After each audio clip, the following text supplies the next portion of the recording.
The Battle of Stalingrad is considered one of the most epic battles of World War II.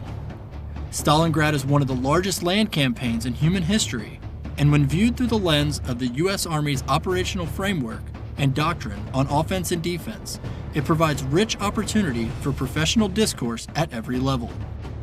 At the strategic level, operations leading to and including the fighting at Stalingrad raise questions about whether the Germans identified and maintained the right objective. At the operational level, Stalingrad illustrates the challenges posed by the realities of a resource-constrained environment, where requirements to supply shaping operations detracted from the decisive operation, and how increasing lines of communication create sustainment challenges which impact operational reach and tempo.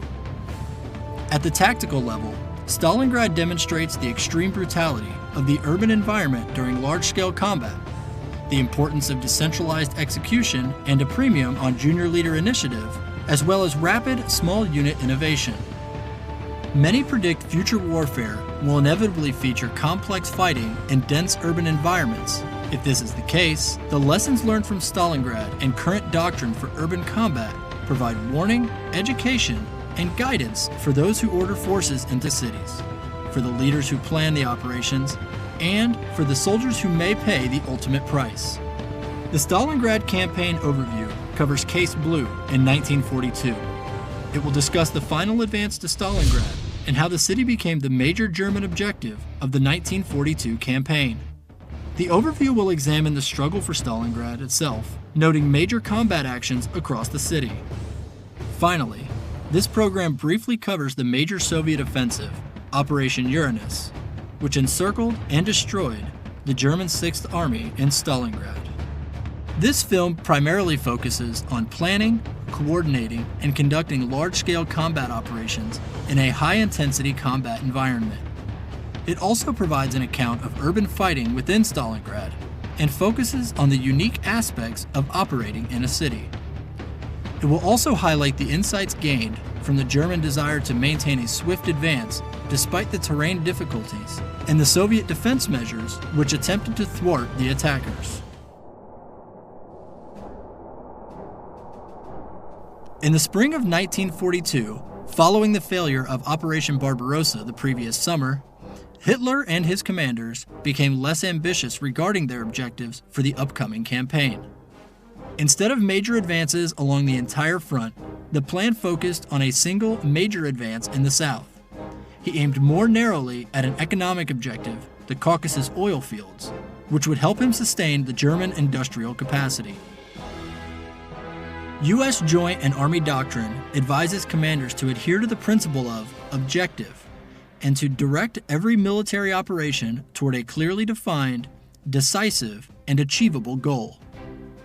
Ultimately, however, Hitler's goals for the next campaign would not be achievable. Hitler and his military leaders' plan was called Case Blau.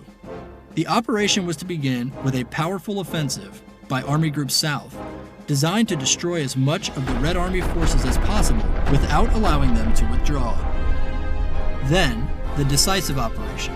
Army Group South would split into two groups, Army Group A and Army Group B. Army Group A would turn south and drive towards Baku to seize the oil fields in the Caucasus.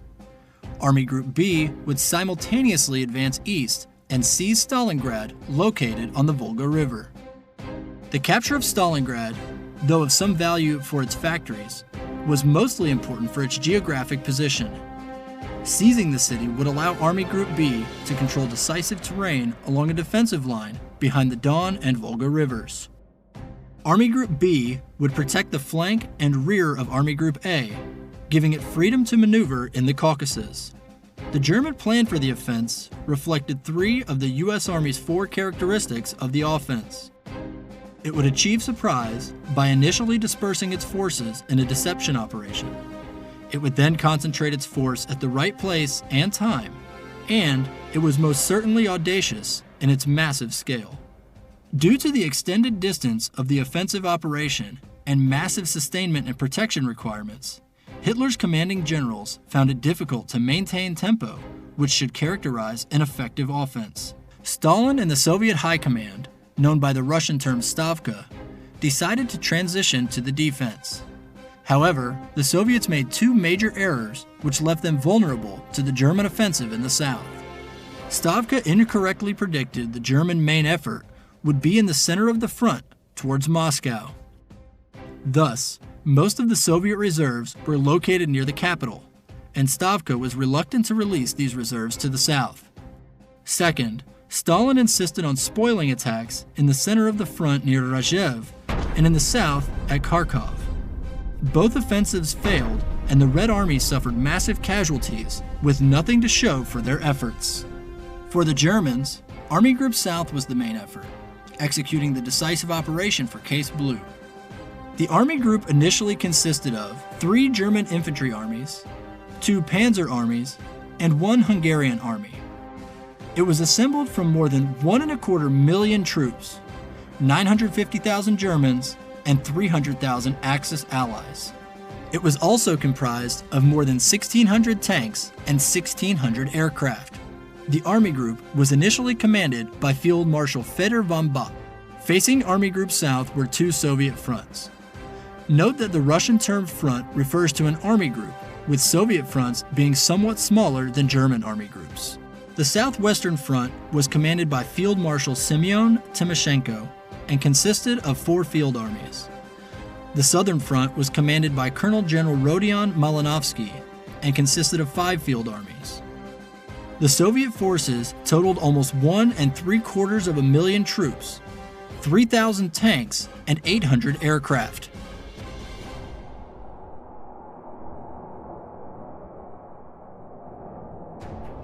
Army Group South opened its offensive on 28 June and achieved some impressive advances.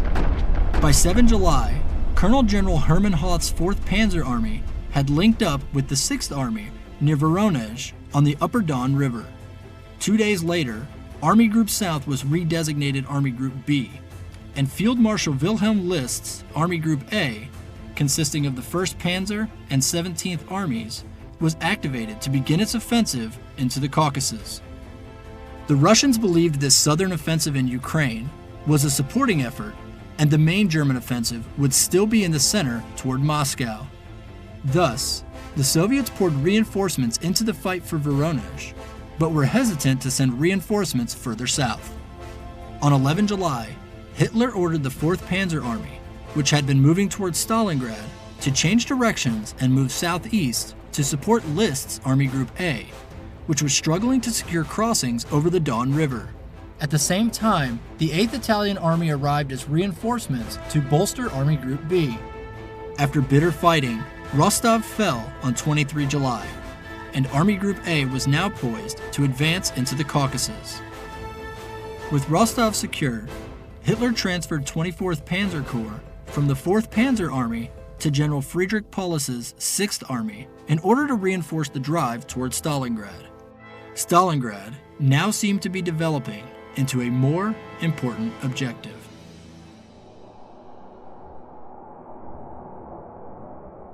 The offensive of List's Army Group A into the Caucasus region received its own codename, Operation Edelweiss. Its objectives were oil fields and refineries at Maykop, Grozny, and Baku.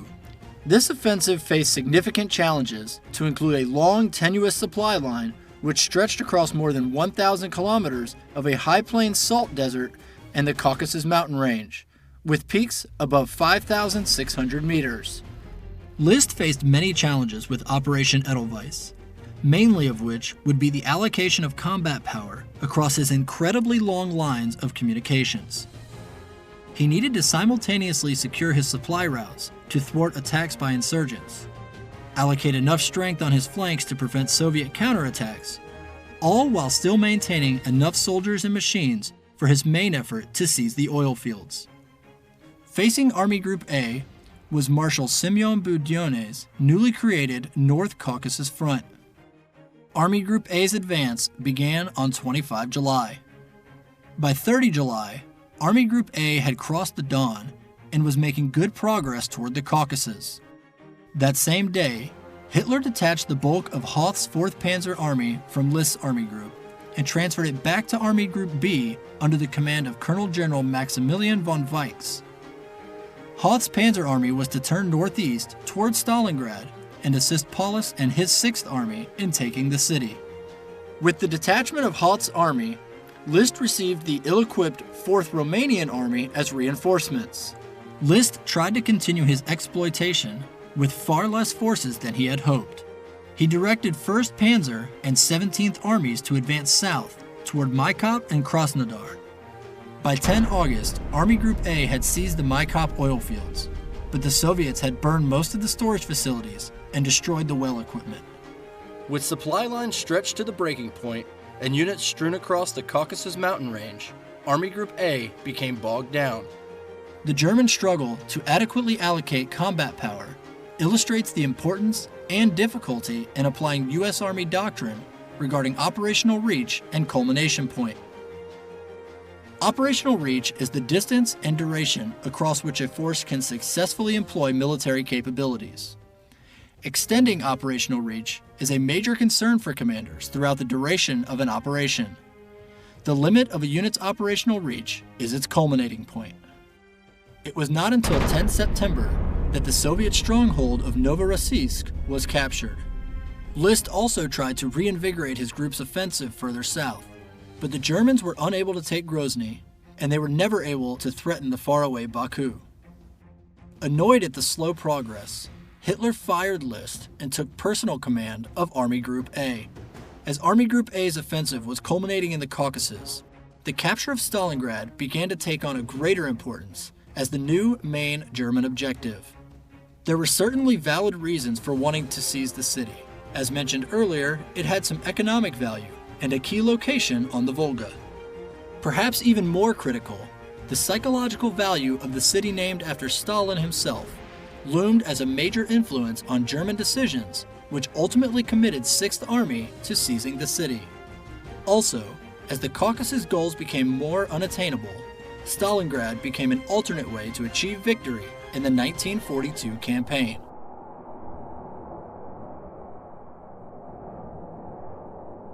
While Army Group A was fighting in the Caucasus, Weich's Army Group B fought its way towards Stalingrad. After pausing in mid-July to allow supplies to catch up and reconstitute his combat power, Weichs renewed his offensive on 23 July. Paulus's 6th Army now spearheaded the advance. Opposing the 6th Army was the newly created Stalingrad Front, under Lieutenant General Vasily Gordov. His command consisted of 7 armies, manning a front along the Don River and south to the Chir River. 6th Army made significant early gains, breaking through the right flank of the Soviet 62nd Army. However, the German advance overburdened its sustainment capacity. The Soviets took advantage of this vulnerability through a series of counterattacks, which slowed 6th Army's progress and forced Paulus to temporarily transition to the defense on 1 August. U.S. Army Doctrine 3-90 describes a counterattack as an attack by a defending force, with the general objective of denying to the enemy the attainment of the enemy's purpose in attacking. Just as 6th Army's advance slowed, Hoth's 4th Panzer Army began its offensive northeast towards Stalingrad from the south. After some initial success, the Soviets forced Hoth's army to halt. During the German pause, Stalin and Stavka representative, Lieutenant General Alexander Vasilevsky, reorganized the Soviet forces defending Stalingrad. The large Stalingrad front was split, with Gordov retaining control of the new, reduced Stalingrad front, which now consisted of 4 armies. To the south, Colonel General Andrei Yermenko took command of the newly created Southeastern Front, consisting of 3 armies which had belonged to the old Stalingrad front. By 7 August, the German supply situation had somewhat improved, and Paulus's 6th Army launched new attacks on the Soviet forces in the Don Bend. Late that night, a German double envelopment met near Kalach and isolated a large part of the Soviet 62nd Army. Over the next 3 days, several Soviet divisions were destroyed. However, others survived and escaped to the east side of the Don. Paulus now faced a difficult choice. He could maintain the tempo of his offensive and advance directly east to Stalingrad, or he could continue fighting in the Don River Bend to destroy the remaining Soviet forces. By advancing, he could maintain his tempo and limit Soviet defensive preparation in Stalingrad. This, however, would leave significant Soviet forces available to attack his lines of communication. U.S. Army doctrine on risk provides insight into Paulus's decision. Field Manual 3-0 states, "When commanders accept risk in large-scale ground combat operations, they create opportunities to seize, retain, and exploit the initiative and achieve decisive results. Commanders balance the tension between protecting the force and accepting risks in order to achieve military objectives. Experienced commanders balance audacity and imagination with risk and uncertainty." Paulus chose to protect his supply lines and finish the destruction of Soviet forces on his northern flank. However, this pause gave the Soviet forces a chance to prepare their defense of the city.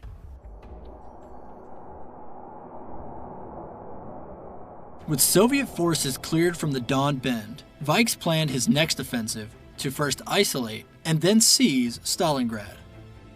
Paulus' 6th Army was to establish a bridgehead over the Don near Verdiachi with 51st Corps. Then, 14th Panzer Corps would pass through the bridgehead and attack along the high ground north of the Orlovka and Machetka rivers to the west bank of the Volga, north of Stalingrad. Hoth's 4th Panzer Army was to attack towards the north and east with the aim of reaching the Volga through the southern suburbs of Stalingrad. By this time, it was clear to the Soviet leadership that a southern offensive was the main German effort. Stavka now sent troops to reinforce both the Stalingrad front and southeastern front, hoping to build a viable linear defense and even launch spoiling attacks. However, the German offensive was launched before the Soviets could mount any serious offensives. Hoth's assault began on 20 August, and Paulus' attack began the next day. By 22 August, Hoth had forced the Soviets to retreat to the northeast to a new line, and finally, Polish troops had established a solid bridgehead across the Don River. At daybreak on 23 August, 6th Army's spearhead, the 14th Panzer Corps, under Colonel General Hans Valentin Hube, initiated their advance from the Verdiachi bridgehead and displaced the 62nd Army. At the same time, the Luftwaffe began a series of massive airstrikes against the city. The lead elements of Hube's 14th Panzer Corps opted to move as rapidly as possible, assuming risk without protecting their flanks, and they reached the Volga north of the village of Rynok that evening. The 16th Panzer Division historian gave his account of seeing the Volga for the first time. "And then the first tank stood at a high western bank of the Volga. The wide, dark river was flowing still and majestic, carrying barges in tow downriver, and on the other side, the Asian steppe spread out into infinity." Although the Germans had reached the Volga, 6th Army's long northern flank was vulnerable. The Soviet Stalingrad front saw this vulnerability and decided to exploit it by attacking the German northern flank over the next several days.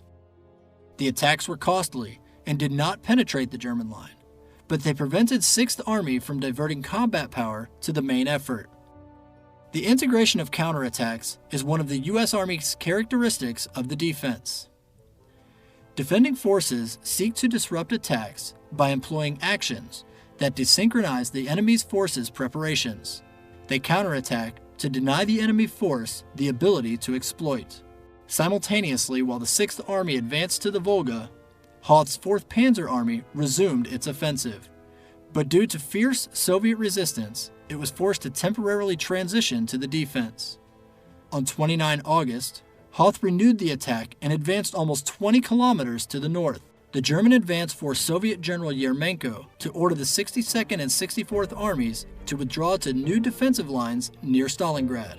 Hoth now had a chance to cut off the Soviet retreat by driving due north, but instead, 24th Panzer Division turned east toward the southern suburbs. The Germans now faced a major struggle to capture the city of Stalingrad itself. From 3 to 12 September, the Germans tightened the cordon around the city and began clearing the suburbs to the west of the urban area. Vikes planned for Hube's 14th Panzer Corps to attack Stalingrad from the north, while 51st Corps, commanded by Lieutenant General Walter von Seydlitz-Kurzbach, was to advance into the city from the northwest and west. However, Soviet attacks in the Kotluban region prevented Huba's 14th Panzer Corps from participating in the advance on Stalingrad. Therefore, Paulus reinforced Seydlitz's 51st Corps with a division from the German 8th Corps along the Don. 51st Corps then slowly fought its way into the western suburbs of the city. This reinforcement from the 8th Corps was the beginning of a continuing pattern. As the fight for the city ground down German units, Paulus and Vikes reallocated combat power from the flanks of the 6th Army to support the decisive operation. South of the city, both sides fought for the suburbs. On 9 September, 4th Panzer Army's 48th Panzer Corps, under Lieutenant General Werner Kempf, made slow but steady gains. Later that day, 29th Motorized Division became the first German unit to reach the Volga on the southern side of the city. The 62nd and 64th Armies were now separated, and the 62nd Army could only receive reinforcements and resupply by ferry boats crossing the Volga River. Although separated, the 62nd Army was not fully isolated and would continue to sustain its defensive operations for the duration of the campaign. This ability to sustain defensive operations created a massive and continuous German requirement for additional forces and supplies to resource the decisive operation in the city, and contributed to their inability to balance combat power between their decisive and shaping operations. That same day, on 9 September, Hitler held a conference in his advance headquarters in Vinnytsia, Ukraine, which was attended by both Vikes and Paulus. During the meeting, Hitler believed that his commanders would quickly complete the seizure of the city. While Hitler held his conference in Ukraine, Stalin removed the commander of the 62nd Army. At Yermenko's urging, Stalin appointed Lieutenant General Vasily Choykov as the new commander. Choykov was unable to reach the 62nd Army headquarters on the summit of Mamayev Kurgan in the center of the city until 3 days later on the evening of 12 September, the night before the first major German effort to take the city.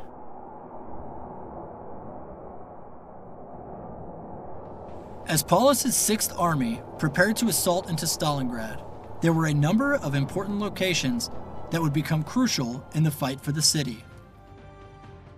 The suburbs north of the city. The factory district. Each of the factories had workers' villages to their west. Immediately south of the factory district was the hill known as Mamayev Kurgan, which was the highest natural elevation in the city.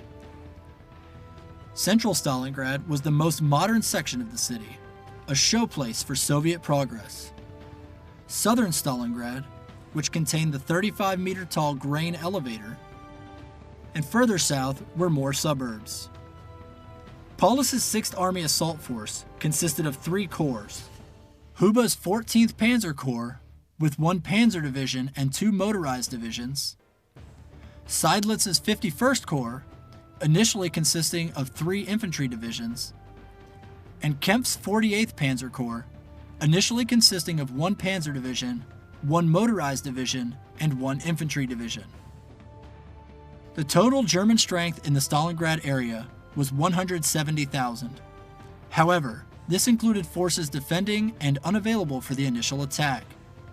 The assault force was about 80,000 men. Paulus's plan to take the city focused on seizing the center and southern portions of Stalingrad first. Huba's 14th Panzer Corps was to hold the northern face of the German penetration north of Stalingrad against continued Soviet attacks. Seydlitz's 51st Corps was to advance from the northwest to the southeast through the Red October workers' villages and seize Mamayev Kurgan, and also advance to Stalingrad's city center with the goal of taking Railroad Station No. 1. Kempf's 48th Panzer Corps was instructed to advance east and northeast, clearing southern Stalingrad. On the Soviet side, Choykov's 62nd Army was an ad hoc force of untested reinforcements and several older units which had been decimated in earlier fighting. Choykov had no subordinate headquarters between his army and the 18 divisions, brigades, and regiments that were his subordinate commands. Prior to the initial assaults on the city, 62nd Army's strength was about 54,000 men on 13 September, and it had about 100 tanks distributed in small groups throughout the front. U.S. Army doctrine advises leaders to assess relative combat power during planning. This involves making a rough estimate of force ratios of maneuver units 2 levels below their echelon. Planners then compare friendly strengths against enemy weaknesses, and vice versa, for each element of combat power. During the attack, the minimum historic planning ratio is 3-to-1.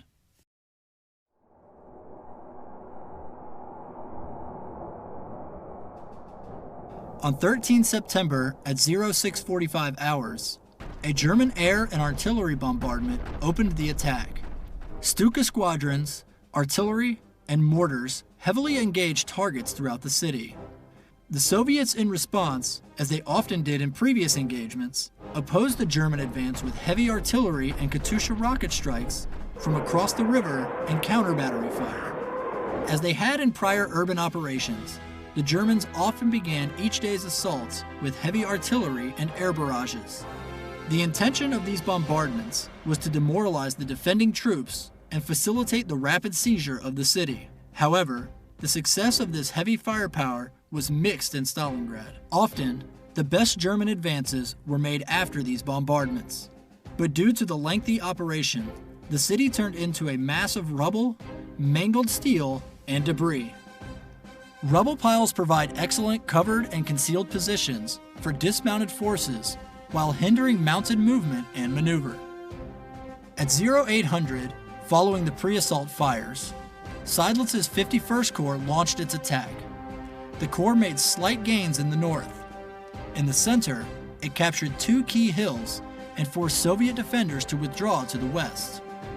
On the Corps' southern flank, the Germans reached the heights above the center city and pushed the Soviets into a developing salient north of the Tsarista River. Kemp's 48th Panzer Corps also began its attack at 0800. The Panzer Corps made only limited advances against the entrenched and stubborn defenders.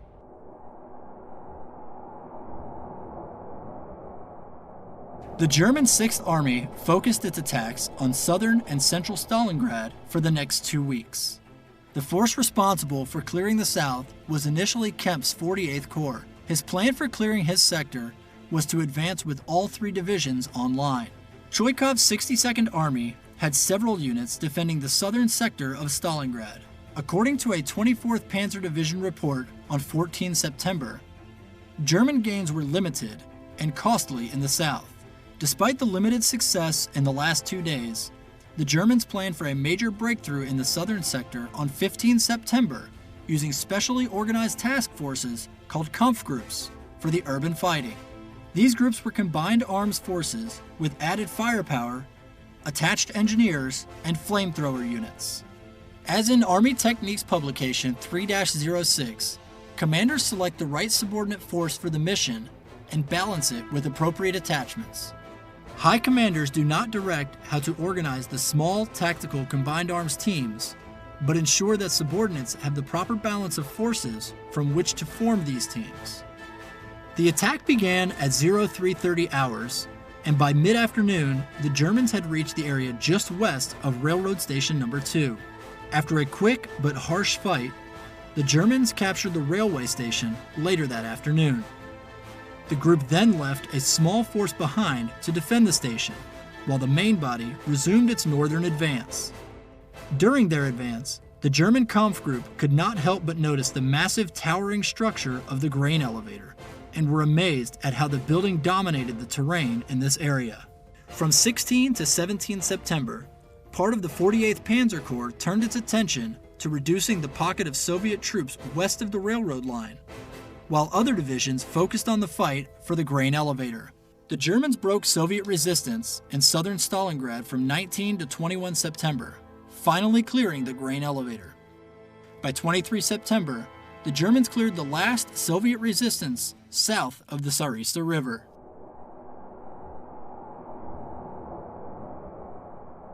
While fighting raged in southern Stalingrad, Paulus's 6th Army simultaneously battled Choikov's 62nd Army in the center city and at Mamayev Kurgan. The German 51st Corps renewed its assaults on 14 September. At midday, the Germans took Mamayev-Kurgan. The loss of Mamayev-Kurgan caused a panic in some Soviet units in Center City. When the Germans renewed their advance in the afternoon, they were able to seize Railroad Station No. 1. Later that day, Choikov committed his last reserves to hold the landing stage. This enabled the Soviet 13th Guards Rifle Division under Major General Alexander Rodimtsev to ferry across the Volga in the remaining hours of daylight, starting at about 1700 hours. Crossing while it was still light, and thus subject to German air attack, was a risk that Choikov felt he must take. The arrival of the 13th Guards Rifle Division certainly saved Choikov's 62nd Army in Stalingrad in September. It consisted of 10,000 men, but not all of them could come over in one night. It took several days. And they couldn't bring any of their heavy equipment. They had to leave the artillery on the other side of the Volga also. Now they did enter the city, retake the railroad station for a while, and hold some other buildings. This is crucial. And this pattern of reinforcement repeated itself throughout the campaign. For the next 2 weeks, fighting raged back and forth in 3 major areas. Near Red Square in the center city, the railroad station changed hands twice while the Soviets desperately held on to the nail factory and the department store. By 24 September, the remnants of the 13th Guards Rifle Division were surrounded near Red Square. With better knowledge of the city layout, the remaining soldiers of the 13th Guards escaped through the German lines. Just to the north, the Germans pressed home attacks with the intent of clearing the rest of the city center. However, the Soviets held several enclaves, and one of those gained fame for holding out throughout the remainder of the battle for the city. This location was Pavlov's house in the 9th January Square area. The building was named after Sergeant Jacob Pavlov, who led a group of Soviet soldiers who took the building by surprise on 25 September. Further north, on 16 September, Soviet troops forced the Germans off of the summit of Mamayev-Kurgan shortly after dawn. Later, a German counterattack pushed the Soviets back from the summit. The foes shared the hill, with the summit usually being an artillery and air-ravaged no man's land for much of the rest of the battle. Towards the end of September, the German 6th Army had cleared all Soviet resistance from southern Stalingrad. The Germans had also cleared much of the center of the city, although a few enclaves like Pavlov's house and the critical eastern slope of Mamayev-Kurgan remained in the hands of the Soviet 62nd Army. Nonetheless, the 6th Army commander believed it was time to shift forces to the northern half of the city and transition to an offensive in that region. In shifting forces, the Germans illustrate one of the 4 components of the U.S. Army operational framework described in Field Manual 3-0. Commanders designate the main and supporting efforts to designate the shifting and prioritization of resources.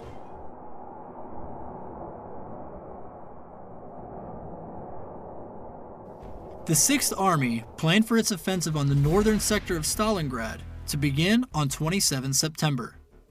Paulus believed that 6th Army needed to clear the workers' villages to the west of the factories before moving on to the 3 main factory complexes. Paulus assigned Seydlitz's 51st Corps as the 6th Army's main effort for clearing the workers' villages, and later, the factories themselves. At 10:30 on 27 September, following 2 hours of artillery and aerial bombardment, 51st Corps began its advance on the workers' village. In the north, elements of Seydlitz's Corps pushed the Soviets back on the south side of the Machetka River and entered into the area north of the Upper Barakati workers' village. To the south, task-organized Kampf groups captured part of the Upper Red October workers' village. However, German units even further south encountered heavy resistance and were stopped after minimal gains near Mamayev-Kurgan. The Germans paused in the workers' village area. While there, forces cleared the Soviet resistance in the Orlovka salient. Then, the Germans reopened their offensive on the villages on 3 October. Elements of the German 51st Corps advanced through the Barakati workers' village and captured the Silicate factory. Other Corps units advanced just west of the tractor factory village and in the other village districts, making small gains. However, Choikov received a fresh division from the east side of the Volga, and the Red troops halted the German advance the next day. The Germans had cleared much of the workers' villages, but on the evening of 4 October, Seydlitz informed Paulus that due to overwhelming losses of men and equipment, his corps could no longer engage in offensive operations. The Germans entered into a pause in offensive operations for a full 10 days until 14 October in order to regroup and resupply. U.S. Army Field Manual 3-90-1 describes what the Germans experienced.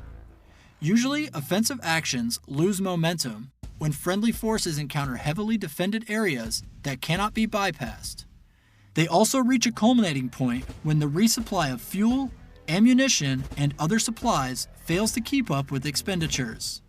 Soldiers become physically exhausted, casualties and equipment losses mount, and repairs and replacements do not keep pace with damage and losses. In some cases, the unit can regain its momentum, but this only happens after difficult fighting or an operational pause. During the lull, Vikes reinforced the 6th Army at Stalingrad with 2 divisions from units outside of the city. Even with these reinforcements, Paulus was attacking with units which had suffered devastating losses in the overall campaign, and in particular in the fight for the city. The divisions of 51st Corps, which had already been engaged in the city fight, were only able to field 1,700 to 2,100 soldiers out of an authorized strength of 4,500 to 6,300. 24th Panzer Division was down to 20 to 30 tanks out of 103 authorized.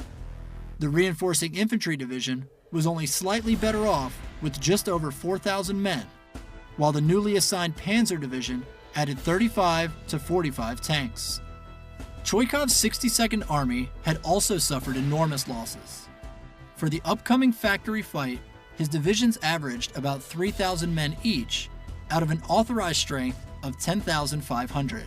He had about 40 tanks to use in the factory defense, almost all of which were light tanks.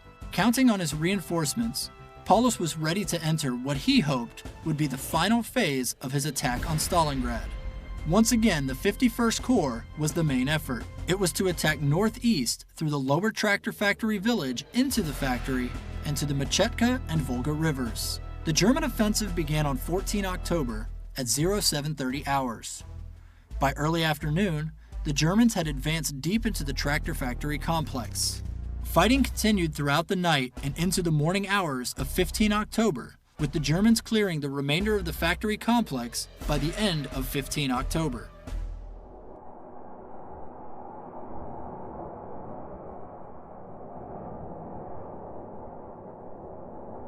On the evening of 15 October, Paulus ordered Seydlitz to regroup his forces and reorient south to attack the Barricati factory the next day. At 0800 on 16 October, 51st Corps offensive in the Barricati factory district began. Initially, well-placed, dug-in Soviet tanks halted the German advance. However, by 1600, the German panzers had destroyed many of the Soviet tanks and advanced into the north end of the Barricati factory. By nightfall, almost half of the Barricati factory was in Seydlitz's hands. The Germans continued their assaults on the Barricati factory on 17 October. Over the next 2 days, the Germans slowly cleared most of the buildings in the Barricati complex.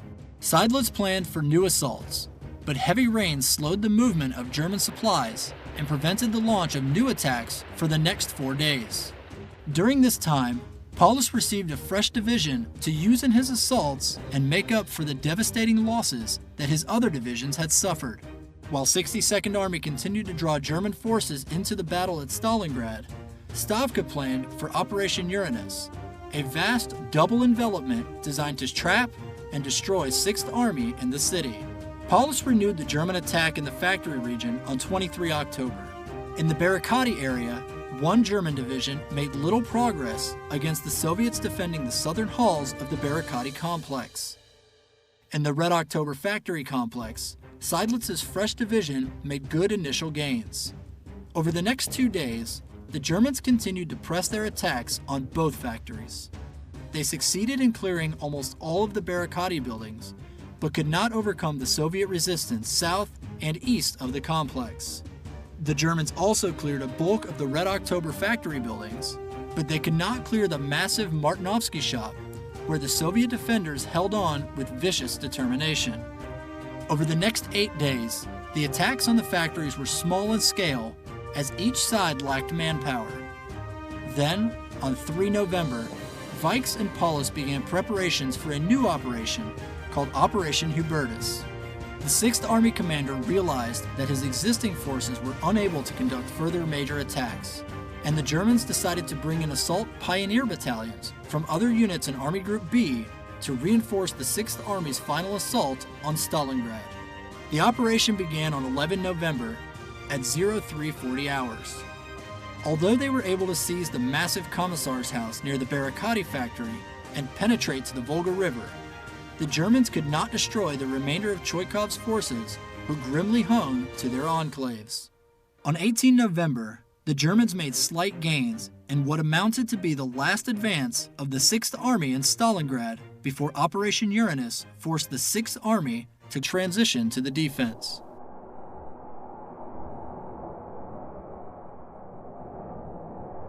In September, while the Germans were still advancing east, Zhukov and Vasilevsky gained approval from Stalin for Operation Uranus.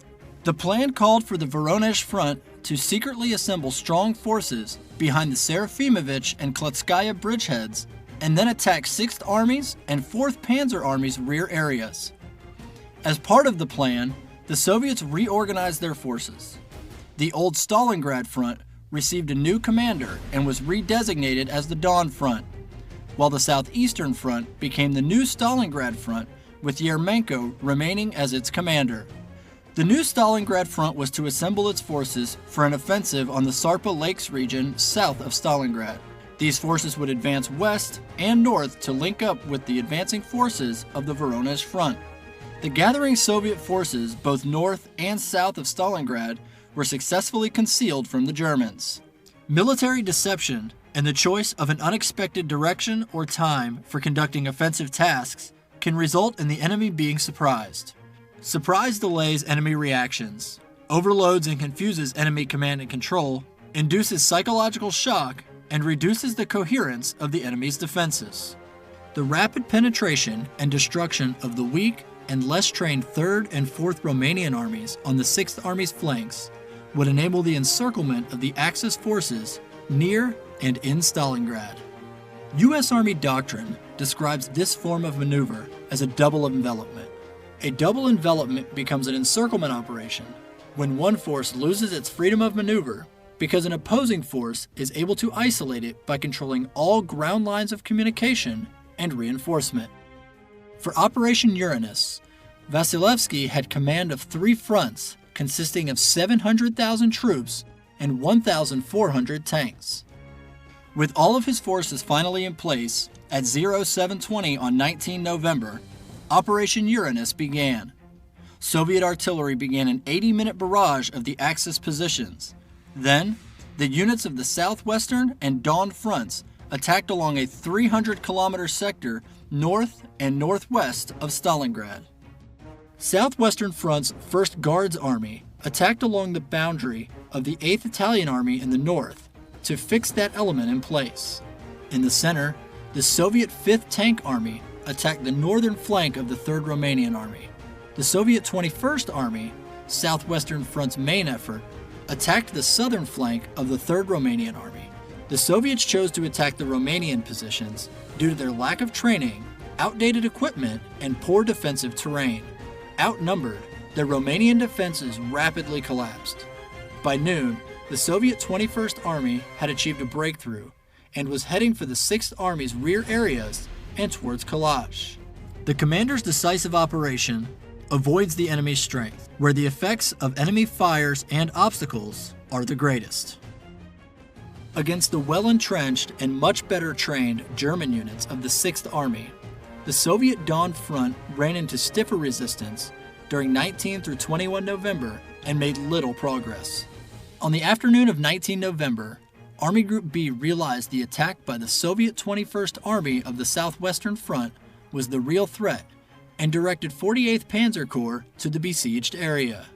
However, the Panzer Corps' counterattacks failed, and 40,000 men of the 3rd Romanian Army were encircled by the Soviet advance. The Romanian forces continued to fight even though they were surrounded and only a handful were able to break out and return to friendly lines. On 20 November, the Soviet Stalingrad front began its attack. In the south, 51st Army quickly breached the left flank of the 4th Romanian Army and threatened to encircle the Romanians from the rear. In the center, the Soviet 57th Army had made enough progress that the commander committed his reserve, a tank corps, in order to accelerate his advance. In this case, however, the Germans were still able to slow the Soviet progress. U.S. Army Field Manual 3-90-1 guides commanders to employ their reserve to exploit success, defeat enemy counterattacks, or restore momentum to a stalled attack. The Soviet 57th Army sought to exploit success. However, the German 29th Motorized Division was able to slow Soviet progress. The Soviet 5th Tank Army advanced through the night of 21 November towards Kalach and captured the bridges by 0600 on 22 November. The 1st Guards Army then turned southwest toward the Chir River crossings, while the rest of the 21st Army formed a defensive blocking force west of Paulus's 6th Army as the anvil portion of the hammer and anvil technique. When conducting an encirclement, the hammer and anvil technique employs a stationary blocking force as an anvil on one or more sides of the inner perimeter, while other elements use offensive action as a hammer to push the opposition against the blocking forces. Further south, 51st Army advanced against little resistance until it made contact with the 5th Tank Army near Savetsky at 1400 on the 22nd. The encirclement of 6th Army was complete. Soviet intelligence estimated that the number of troops caught in the trap was between 85,000 and 90,000. In actuality, the Soviets had surrounded 250,000, mostly German troops. Hitler realized the Germans faced a major disaster, forcing him to take several actions. On 21 November, the Führer ordered the 6th Army to establish an all-around defense, rather than allow Paulus to attempt a breakout. Hitler had also decided to resupply the 6th Army by air. But despite promises from the Luftwaffe's leader, Hermann Göring, this effort largely failed. The next day, Hitler called Field Marshal Erich von Manstein, then commanding the 11th Army in Army Group North, and directed him to form Army Group Dawn and attack and save the 6th Army. From 25 November to 10 December, 1st Guards, 5th Tank, and 51st Armies continued to pursue the retreating units of Army Group B away from Stalingrad, further isolating the 6th Army. At the same time, the 57th, 21st, 65th, and 24th Armies continued to tighten the 6th Army into a smaller perimeter. By 30 November, the troops of the 6th Army were now 65 kilometers from their nearest would-be rescuers and were compressed into an area about 50 kilometers by 30 kilometers. The squeeze technique for an encirclement uses simultaneous coordinated blows on the enemy from various directions. The squeeze technique promotes the enemy's confusion and rapid dispersion of combat power and prevents the enemy commander from using the enemy's reserves in a decisive manner. Manstein's counterattack with Army Group Dawn in Operation Wintergewitter forced the Soviets to adjust once again. The German offensive began on 12 December and initially had some success. The reinforced and reconstituted 4th Panzer Army pushed about 50 kilometers into the Soviet front line, southeast of Stalingrad. However, Manstein's forces were not strong enough to reach the trapped Axis units in and around the city. The German attack ended by 24 December.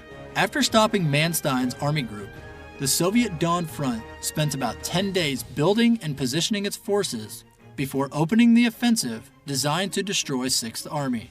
The Soviet attack, codenamed Kaltso, or Ring in English, opened on 10 January 1943 with an artillery and air bombardment even larger than those of the Germans in October and November of 1942.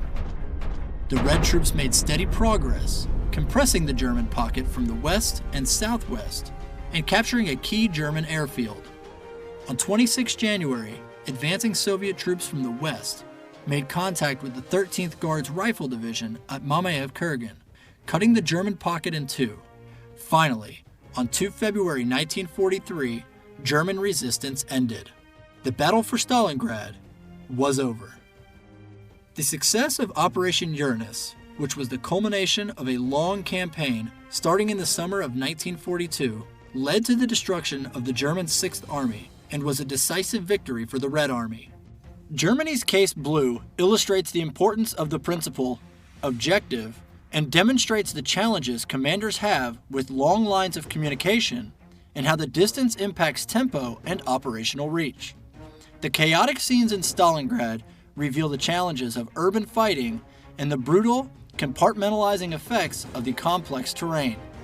Ultimately, the German leadership were unable to overcome the unfavorable conditions they faced and culminated before fully isolating and seizing Stalingrad. This provided an opportunity for the Soviets to build their forces and conduct a well-executed encirclement, which delivered a key defeat to the German army. Stalingrad represented the high watermark in Hitler's war against the Soviet Union. After 1942, the initiative shifted to Stalin and his Red Army. The war would end not in the Soviet Union, but in Berlin, with the Soviet flag flying over the Nazi capital.